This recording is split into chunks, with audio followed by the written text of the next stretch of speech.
వివాహేతర సంబంధాల మోజులో పడి కొంతమంది భార్యాభర్తలు పంటంటి కాపురాలను నాశనం చేసుకుంటారు. భర్త వేధిస్తున్నాడనో లేదా సరిగా చూసుకోవడం లేదనో భార్యలు పరాయి వ్యక్తులకు ఆకర్షితులవుతున్నారు. భార్య తనను పట్టించుకోవడం లేదనో చెప్పినట్లుగా నడుచుకోవడం లేదనో భర్తలు వేరే మహిళలకు దగ్గరవుతున్నారు.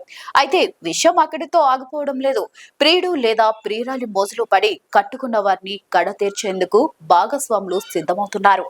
తాజాగా అటువంటి ఘటనే మహారాష్ట్ర బీడ్ జిల్లాలో చోటు చేసుకుంది. 5 రోజుల కిందట కిరణ్ సోవవానే అనే వ్యక్తి రోడ్డు ప్రమాదంలో మృతి చెందినట్లు పోలీసులకు సమాచారం అందింది. వెంటనే అక్కడికి చేరుకున్న పోలీసులు ప్రమాద తీరును పరిశీలించారు. అనంతరం కేసు నమోదు చేసి దర్యాప్తు చేపట్టారు. పోస్టుమార్టం నిమిత్తం మృతదేహాన్ని స్థానిక ప్రభుత్వ ఆసుపత్రికి తరలించారు. పోస్టుమార్టం రిపోర్టులో గొంతు నులవడం వల్లే కిరణ్ ప్రాణాలు కోల్పోయినట్లు తేలింది.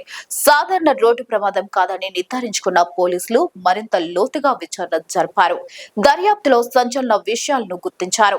కిరణ్ భార్య, ఆమె ప్రియుడు ఇద్దరు కలిసి హత్యకు పథకం వేసినట్లు కనిపెట్టారు. కిరణ్ సోనవానే భార్య ప్రియాంకకు దశరథ్ పర్దేశీ అనే వ్యక్తితో వివాహేతర సంబంధం ఉందని పోలీసులు తెలిపారు.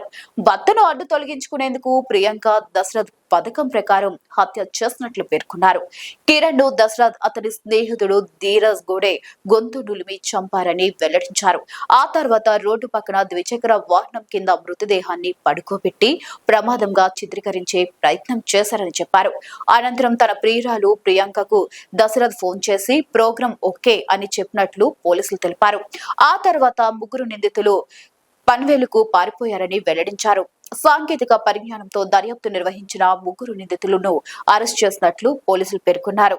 ఇలాంటి మరిన్ని అప్డేటింగ్ వీడియోస్ కోసం ఫాలో అవ్వండి Z24 ఆంధ్ర.